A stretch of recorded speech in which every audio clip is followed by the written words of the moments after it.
Olá pessoal, tudo bem? Meu nome é Cláudio Porto e você está no canal Corroborando com Ciência e hoje eu gostaria de trazer para vocês um assunto muito interessante que é sobre evolução do código genético. Mas primeiro a gente vai ter que entender um pouquinho do que é o código genético. Eu vou tentar fazer da forma mais simples possível para a gente discutir a questão da evolução desse código. O código genético é o código da vida, é o modo como os organismos leem informações que estão nos nossos genes e transformam isso em proteínas. E as proteínas é que vão formar o nosso corpo e criar todo o nosso metabolismo. Então, todo o nosso corpo formado por proteínas e também o funcionamento. Vamos ver como é que é essa história.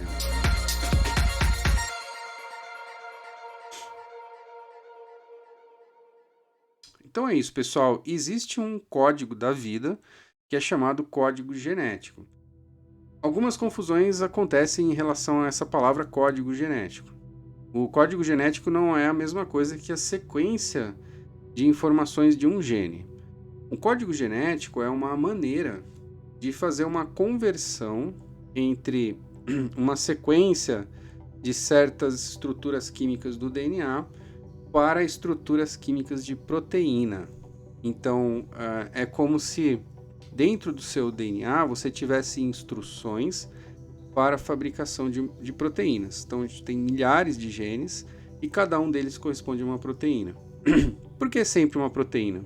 Porque as proteínas conseguem ter funções estruturais ou catalíticas. Então, se eu quero construir pele, as células da pele elas vão fabricar colágeno. Colágeno é uma proteína que dá elasticidade à pele. Quando nós envelhecemos, por exemplo, as células produzem menos colágeno, então a pele não fica com a elasticidade de uma pele jovem, né? Por outro lado, as células podem também produzir proteínas especiais que são chamadas enzimas, que vão criar o nosso metabolismo, fazer um processo de aceleração de reações químicas no nosso corpo e colocar para funcionar. Por exemplo, produzir energia, de quebra, produzir calor. Enfim, as proteínas é que dão a nossa estrutura e que dão a nossa função, tá? Vamos dar uma olhadinha como que seria uma molécula de DNA, tá? Um desenho que eu fiz mostrando mostrando uma figura que é até quase que icônica, né? Que é do DNA que vocês encontram em tudo quanto é lugar, até em logos de empresas, tem hoje em dia o DNA. Então ela é composta por duas fitas que a gente chama de hélices.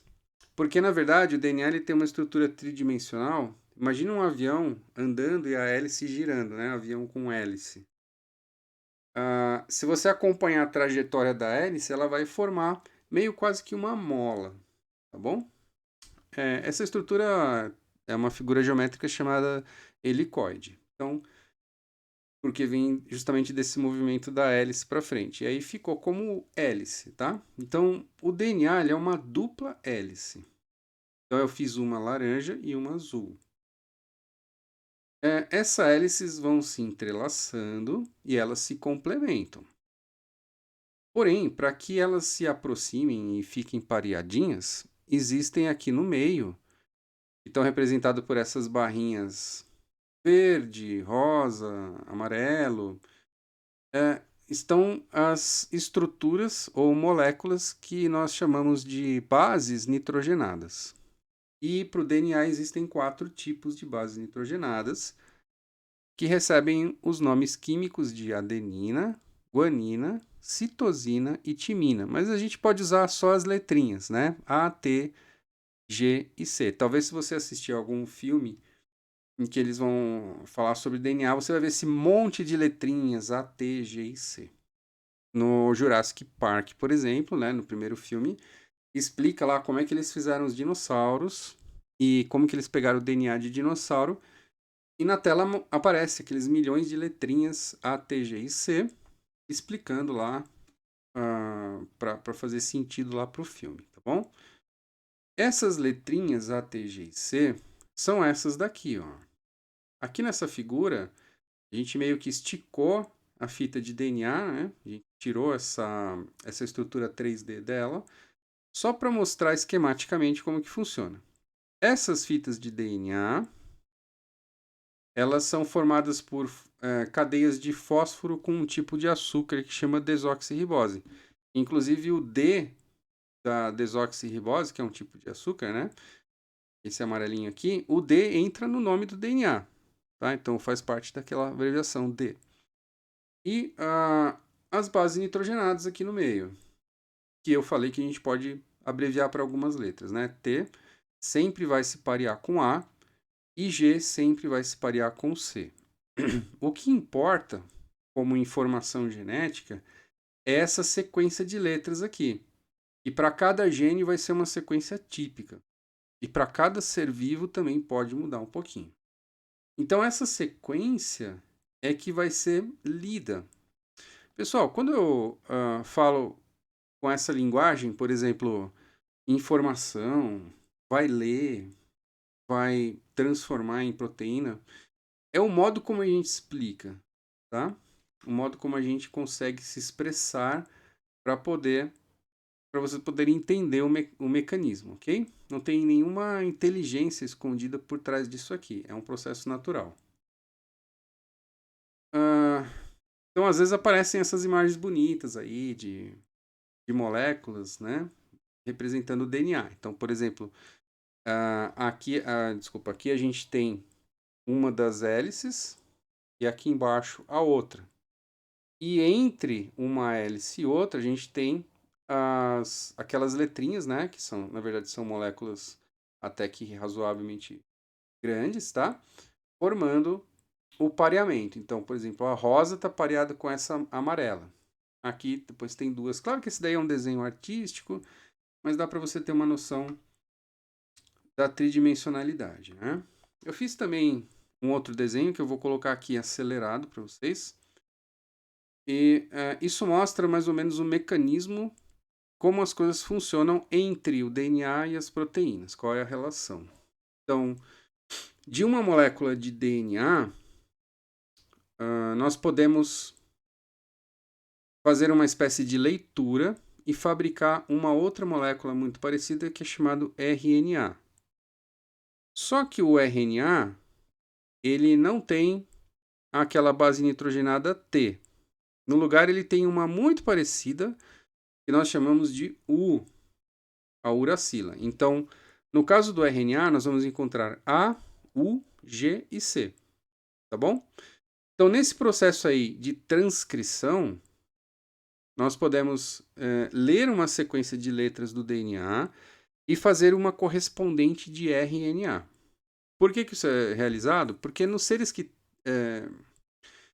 têm esse processo todo, é necessário resguardar o DNA. Tá? Então, nós não vamos pegar o DNA e colocar ele para fazer a transcrição, mesmo porque o DNA é uma molécula muito grande. E quando eu vou transcrever um gene, eu só preciso de um pequeno trecho. Então, é copiado aquele pequeno trecho que corresponde a um gene na forma de RNA. Esse RNA recebe até um nome especial, é um RNA mensageiro, porque é como se ele estivesse levando uma mensagem do DNA até umas estruturas na célula para realizar a formação dessa proteína, tá? Como resultado, a sequência proteína é feita de aminoácido, que é um outro tipo de molécula, tá? Existem entre 20 e 22 aminoácidos. Então é muito diferente de base nitrogenada, né? Base nitrogenada eu tenho 4. Aminoácidos eu tenho de 20 a 22. E cada proteína só é uma determinada proteína e só tem a sua função particular porque ela tem uma certa sequência de aminoácidos, certinho. Se eu ficar mudando a sequência de aminoácidos, eu posso estragar a proteína ou mudar o funcionamento dela, tá? Então, veja, no DNA eu tenho praticamente uma sequência, é como se fosse um molde ou uma instrução que pode ser copiada na forma de RNA mensageiro. Esse RNA mensageiro vai para o citoplasma da célula, então ele sai do núcleo da célula, vai lá para fora. e lá é sintetizada uma proteína lendo essa sequência de bases nitrogenadas. Tá? Esse processo são chamados transcrição e tradução. Eu deixei aí a transcrição reversa porque pode ocorrer também o reverso de RNA para DNA, que é o que os retrovírus fazem, né? Os retrovírus não carregam DNA com eles. Eles carregam um material genético chamado RNA, e quando eles entram na célula, eles fazem o processo contrário. Eles primeiro criam um DNA deles, que é uma cópia do RNA, e para depois começar a fazer esse processo todo de transcrição e tradução, tá bom? E, claro, o DNA pode ser copiado também, e a gente chama isso de replicação. Mas o vídeo de hoje é mais para a gente falar do código genético, então vamos em frente. Esse aqui é um pouquinho mais complexo, também um outro desenho que eu fiz para vocês. E a gente tem aqui ó, aquelas dupla hélices, né, de DNA, tá? Esse fio aqui. E a gente tem aqui um trecho que eu chamei de gene 1. Tem pedaços de DNA que não tem genes, eles não são responsáveis por conter informação para fazer proteína. Mais para frente eu deixei um gene 2 e um gene 3. Pegando esse gene 1 aqui e ampliando esse pedacinho, a gente vai ver aqui um pedaço da fita de DNA. E o que eu tenho ali? Uma sequência de letras, né? Nesse caso aqui, A, C, C, A e assim por diante. Essa sequência de letras que está na forma de DNA vai ser transcrito para RNA mensageiro, que eu fiz de vermelho aqui, mas naquela combinação, né? Do A sempre pareia com o T, lembra? Só que no RNA não é T, é U. Então o A vai sempre parear com o C com o G, A com o U e assim por diante. E depois esse RNA vai participar do processo de tradução, que é onde vai ser a expressão gênica mesmo, né?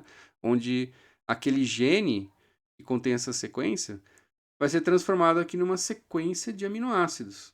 Eu fiz com figurinhas geométricas. Ó. Só que essa transformação ocorre lendo 3 dessas bases. Então eu vou ler de 3 em 3. Eu vou ler U, G e G, e isso vai corresponder a um certo aminoácido. E isso é fixo. Sempre que for U, G e G, vai ser esse aminoácido específico. No caso é um TRP, um triptofano. Tá?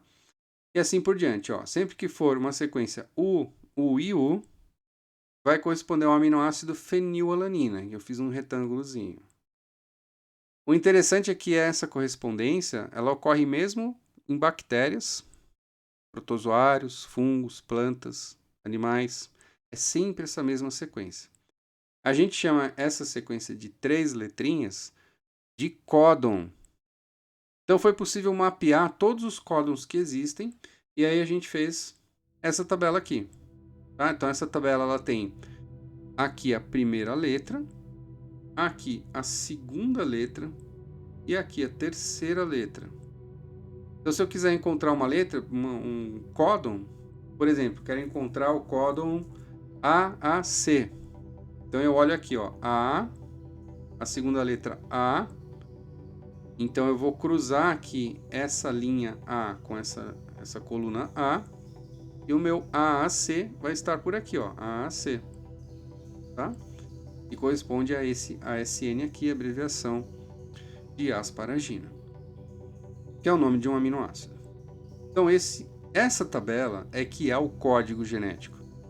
Não é aquela sequência de letras do DNA. Aquilo ali é um gene. Bom? E aí esse código genético muito intrigante porque ele é praticamente igual, praticamente, tá? Às vezes a gente encontra algumas diferencinhas, mas é praticamente igual, muito conservado, praticamente igual em todos os organismos. Que nem eu falei, de bactéria até mamífero, tá bom? Isso quer dizer o quê, né? Para nós que estudamos evolução, quer dizer que provavelmente esse código genético ele deve ter aparecido lá no começo do surgimento da vida, no momento ainda que estavam surgindo as primeiras células. Tá? Então, antes de surgir talvez até a primeira célula, o primeiro ancestral comum de todo mundo. E uma vez que foi estabelecido esse código, é muito complicado mudar esse código. Por quê? Se você faz uma mudança de uma letra, ou você altera alguma coisa aí, vai prejudicar a formação de todas as proteínas do organismo. Ou seja, vai ser muito complicado alterar esse código. Então, por isso, talvez ele seja tão conservado e igual para todos os organismos, tá bom? Porém, eu vou mostrar aqui um detalhe que você observa olhando para esse código. Olha só essa próxima imagem aqui. Eu vou tirar a terceira letra de cada códon, tá? Então, lembrando, o que é o códon? São essas três letrinhas, ó. Esse é um códon, aqui é outro códon, que corresponde a um aminoácido. Existe uma redundância, olha. O IU é fenilalanina, o IC também é fenilalanina, tá? Então, tem que ter uma redundância aí no código. Agora, se eu tirar a terceira letra, vocês vão observar algo impressionante, que as duas primeiras são muito conservadas. Olha esse C e C aqui, da prolina. C e C, C e C. Sempre que for C e C, é esse aminoácido prolina, tá? Não tem mais C e C em lugar nenhum do código genético. Se eu pegar GA, GA, GA, os primeiros dois GAs, olha, é a asparagina e os dois outros GAs é esse glutamina, tá? Vou voltar aqui a terceira letra só para vocês verem, ó. E varia muito é a terceira letra. A terceira letra varia bastante. Mas as duas primeiras não. O que será que significa isso? Né? Então, nós imaginamos o seguinte. Ó. Vou pegar aquele primeirinho lá, U com U. Nós imaginamos que o código genético começou um pouco mais simples, com apenas duas letras. Na verdade, ele pode ter começado com uma letra só. Né? Só que isso tem certos problemas. Por exemplo, com uma única letra, eu não consigo ter combinações para tantos aminoácidos, né? Com duas letras, eu tenho mais combinações possíveis, e com três letras, eu tenho mais ainda. Mas o que pode ter acontecido? Olha? Pode ter acontecido que no início, num certo estágio, você tem essas duas letras aqui. Mais para frente, o código passa a ter três letras. Isso possibilita com que eu tenha mais opções para mais aminoácidos. Então, à medida que eu aumento o número de letras, eu aumento quantos aminoácidos eu consigo abarcar dentro do código. Se a gente fizer uma conta matemática de combinações, acontece isso aqui, ó. Isso aqui é matemática pura, é análise combinatória. Né? Quantas combinações de códons podemos ter considerando 4 bases nitrogenadas? Então, se eu tiver só uma posição, quais são as opções que eu tenho? Posso ter ou A ou T, desculpa, vamos falar em RNA, ou A ou U, ou C ou G. Eu só tenho 4 possibilidades. Então eu só poderia pensar em 4 aminoácidos diferentes. Né? Se eu tenho duas posições, que nem agora deixa eu botar, que nem essa daqui, ó, U e U, e eu posso ter 4 bases na primeira posição e 4 bases na segunda posição. Então eu vou ter duas posições, sendo que na primeira posição eu posso ter AUGC e na segunda posição AUGC. Quantas combinações eu consigo fazer? 16 combinações, que seriam 4 da primeira posição, 4 da segunda posição, 4 vezes 4, 16. Né? E se eu tiver 3 posições? Então eu posso ter U, U e A. U e C. Né? Com 3 posições, eu tenho 4 da primeira vezes 4 da segunda vezes 4 da terceira, totalizando 64 aminoácidos. Tá? Então, muito provavelmente, agora essa imagem que eu peguei de um artigo, tá? Que eu vou deixar, que está aqui embaixo, e vou deixar para vocês, quem quiser ler Pega aí no primeiro comentário dos comentários. Muito provavelmente o código genético foi evoluindo. Ele começou com uma letra, foi para duas posições de letras, né? E depois 3 posições, aumentando a quantidade de aminoácidos que eu posso ter. Qual é a evidência disso, então? A evidência é essa, de que o código ele tem uma coisa que a gente chama de degeneração. O que é a degeneração? Que as letras foram aumentando com o tempo. Tá? E eu tenho essas redundâncias.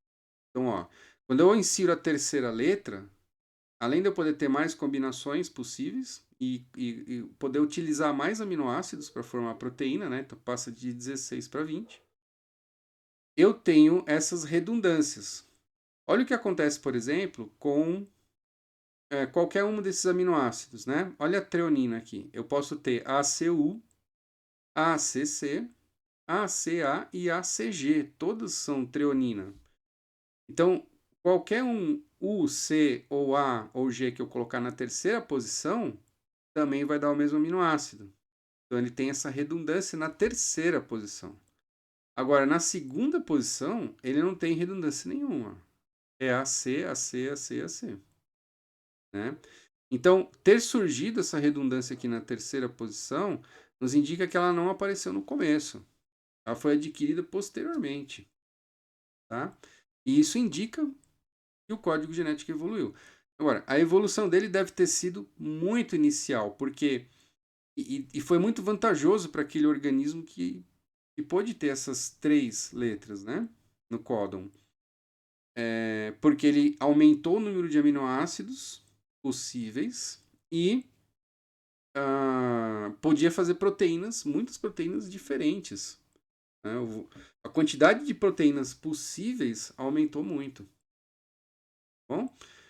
E por que como a possibilidade aqui de 64 combinações, né, no caso de você ter as 3 letras, 64 combinações, por que a gente só tem 20 e 22 aminoácidos?